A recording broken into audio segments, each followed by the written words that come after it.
State championship. Ohio State championship in hockey. Stopped after 7 overtimes. Tied at 1, declaring co-state champions. Sylvania Northview Wildcats, St. Ignatius Wildcats ended in a tie. The man who made the decision, with the help of both coaches, is Dr. Dan Ross. He's the Ohio High School Athletic Association commissioner.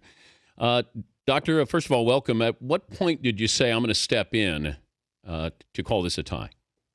Well, I think probably between the midway point and the seventh overtime and the end of the seventh overtime, we were noticing kids struggling, getting on and off the ice, kids helping other kids get their legs over the boards, and kids that were cramping up. And so at the end of the seventh overtime, we had some conversation about we probably need to go back and have a conversation with the coaches about this. So we started, and we were in Nationwide Arena, the Blue Jackets, the home of our Blue Jackets, and started around back toward the locker rooms, and there were one of the ADs was actually on the way to find us, and it mentioned that they had kids that were struggling. They were having a hard time getting the kids rehydrated. There were kids laying on the concrete about by the locker room. And so the other AD was coming toward us in the hall, and so Chris Irwin and Roy Fitzpatrick, we asked them to get their coaches. They both got Coach Jones and Coach O'Rourke, and we met in the hallway and said, we noticed that we have kids that are struggling, and this thing, we're now at 101 minutes, and you'd had a game the day before. 101 minutes for perspective for people. That's the 11 minutes into the third game on Sunday, and they'd played one on Saturday, and they played one on Friday. So, what options did you have? Please? What options did you have? Well, actually, for us, I gave them 3 options. And this is what I said to them, that obviously through where we are right now, this has not ended on the ice. We noticed that the kids are struggling. We can go here's where we'll go. We can go 2 more overtimes, which they cut the ice with the Zamboni at the end of every 2 overtimes. We can go to the next cut. We can go 1 more overtime, or we can stop here right now. You know your kids much better than I. We see the kids and the conditions of the kids, but when they come back to the locker room, you see them better than we do. And so those are the 3 options. Why didn't you have a shootout in place? Because we, with our coaches, have never had an adoption in the state of Ohio for a shootout. Would you change that?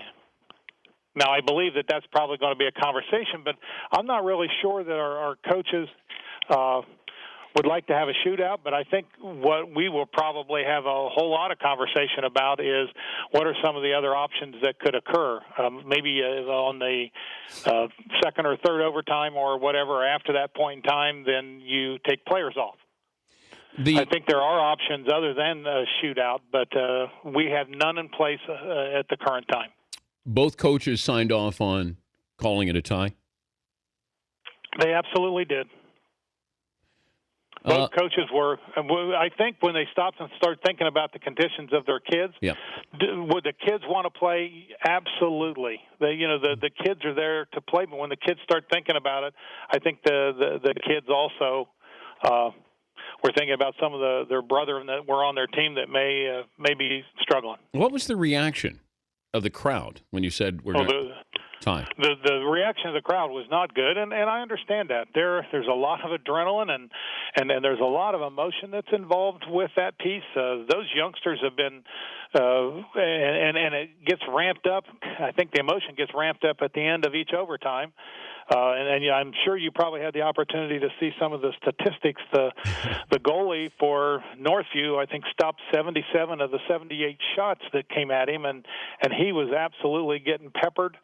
And I think that it was exciting because the team was making plays. It was an absolutely fantastic hockey game. I think it was the best high school hockey game I think I've ever seen. Could you have waited a week, though, Doctor, to give them a week and then continue? Just pick it up at 1-1 in overtime? That's looking back in hindsight, that's probably a a question that we could have asked, but we do not have a hockey facility that we have, and I don't know how that would fit into the Jackets schedule.